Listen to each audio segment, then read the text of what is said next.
Ang programang ito ay rated SPG. Striktong patnubay at gabay ng magulang ang kailangan. Maaaring may masiselang tema, lengguwahe, karahasan, sexual, horror o droga na hindi angkop sa mga bata.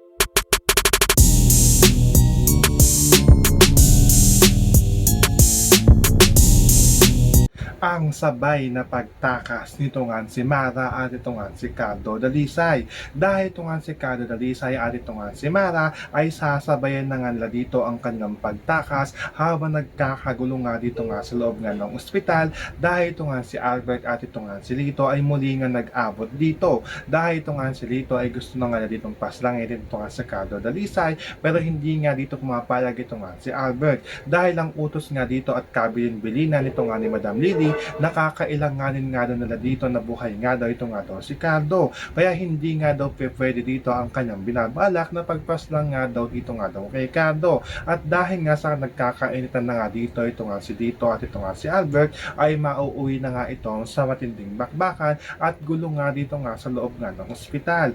So pakakaabangan nga natin dito ang pagtakas nito nga ni Mara at ito nga ni Cardo Dalisay habang nagkakagulo nga dito ito nga si Lito at ito nga si Albert dahil nag-abot na nga sila dito. Yan ang ating mga pakakatukan at pakakaabangan dito nga lang sa FPJ's Ang Probinsyano.